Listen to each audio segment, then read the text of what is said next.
Hello everyone, my name is Nikos Karagianidis. I'm a research fellow at IOG, and today I will describe you our work on decentralized software updates that we have done in the context of a European research project called Privilege. We strongly believe that software updates for blockchains are very, very important. Why? Well, basically because change is very important. And change is very important because basically it is the means for evolution. Okay, we can all understand how important evolution is in life in general, but in the context of software systems, evolution is critical because software that does not evolve will inevitably become out of date and redundant. And of course, this is very true also for blockchain systems.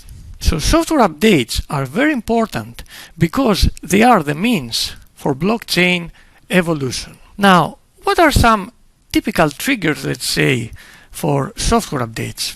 We all know cases like change requests or new feature requests or bug fixes, security fixes, and so on. But there is also a very special case for blockchain systems that is of particular interest to us today. And this is the case of protocol updates. Now, in this presentation, we argue that protocol updates for blockchains are hard. Why? Basically, it is because of consensus. What is consensus? Consensus lies at the heart of every blockchain system. It is the protocol that is followed by all the participants of the blockchain network in order for them to arrive at a common agreement of what is a valid transaction, what is a valid block, what is the valid order of transactions in the ledger. Now, a protocol update changes the way consensus works. However, it does that while consensus is running. So it's like trying to change the tires of your car while the car is running. And of course, this is something very difficult. What might go wrong during a protocol update? One very important risk is that you might have a so-called chain split. That is, after the protocol update, you might end up with two chains instead of one. Another important risk is that after the update, the security assumptions of the new protocol don't hold, and so the adversary can take control of the chain, even if this is only for a small period of time, it doesn't matter. However, it has the opportunity to launch some type of attack, for example, to do a double spending. There are other risks as well. For example, there's the case of blocking a legitimate and valid protocol update, a case that we call denial of activation. Also, there's a risk of disrupting the ledger history after the protocol update. And in general, one can say that a malicious update might get approved and activated on chain. So you see that there are many important risks during protocol updates, and there are a lot that are at stake.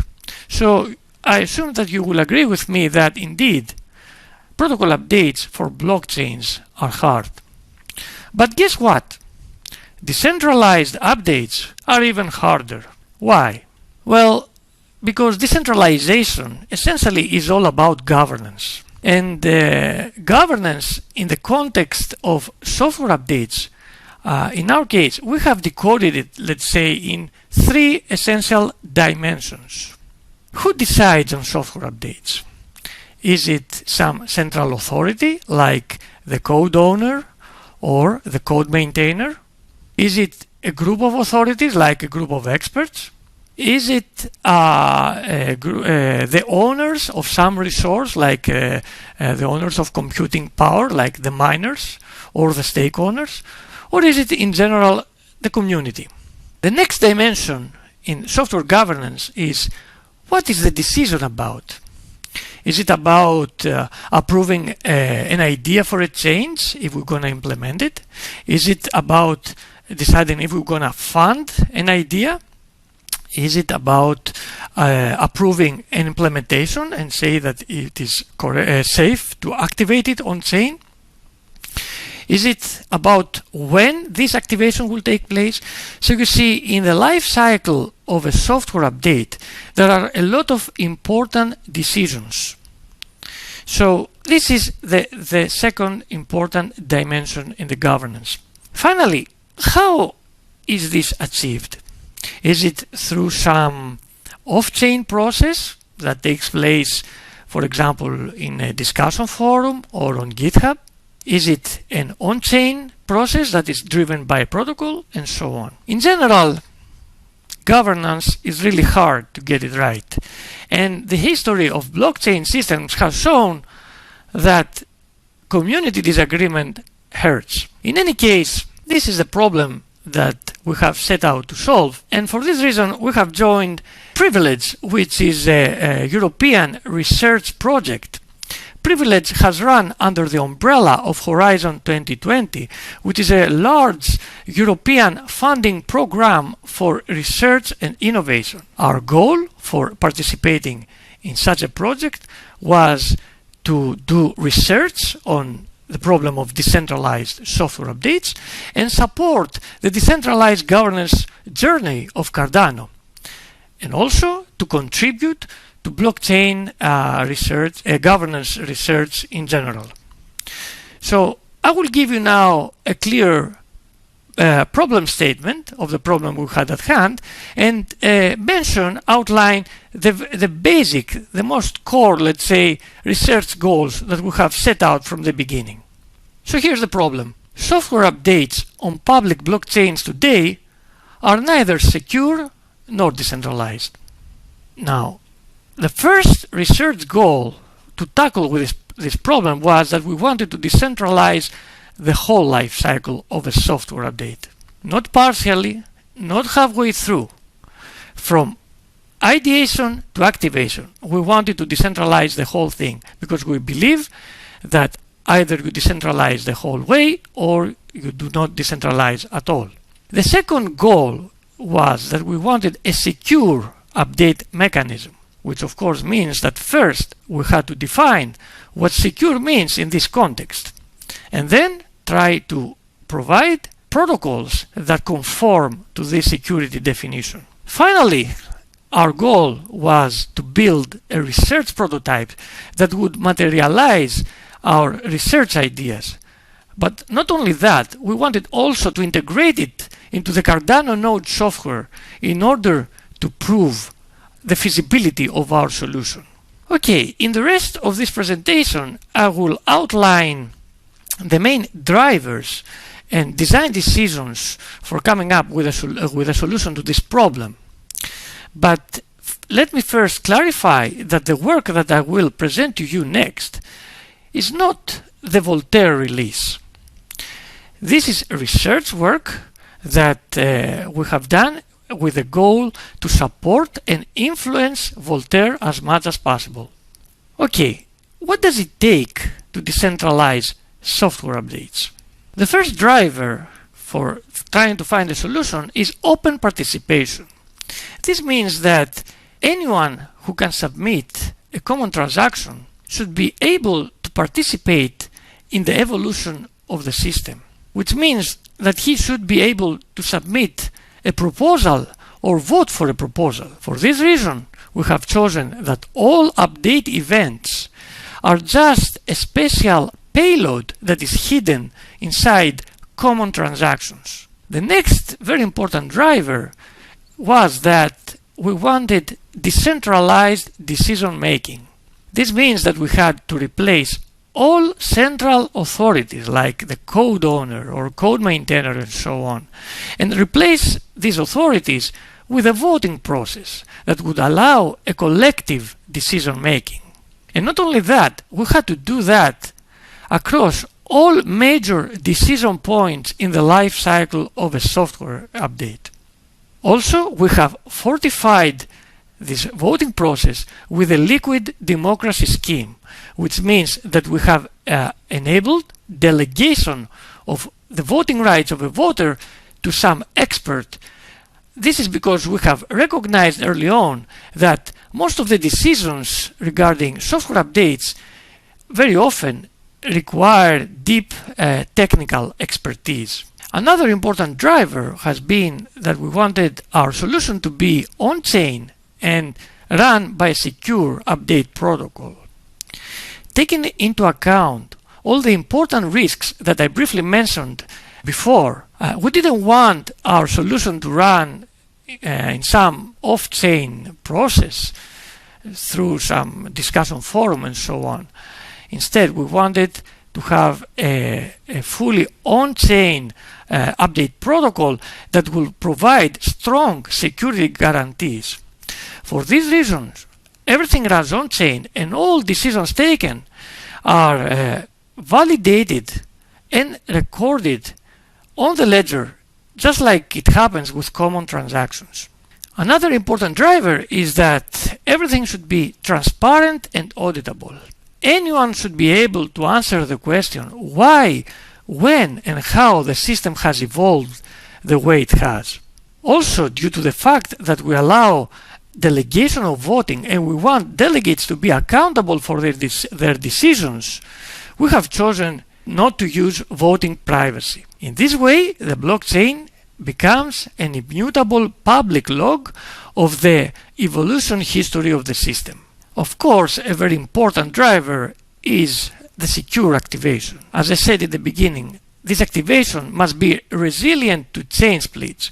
The parties must activate in a synchronized manner, because if you allow parties to activate asynchronously, then different parties will start obeying a different set of validation rules, which is like you have to have parties speaking a different language, which means that inevitably this will lead to a chain split. Also, another important factor is that upon activation we have to make sure that the security assumptions of the new protocol must hold. We have to also take account of the case where an adversary might block a valid activation, and we have to ensure that this so-called denial of activation does not take place. Finally, our activation must ensure that the history of the ledger is not disrupted. That is, the state of the ledger before the activation is successfully incorporated to the new ledger. For this reason, with our joint work with the University of Edinburgh, we have formally defined what is a secure activation, and we have proposed 2 activation protocols that conform to this security.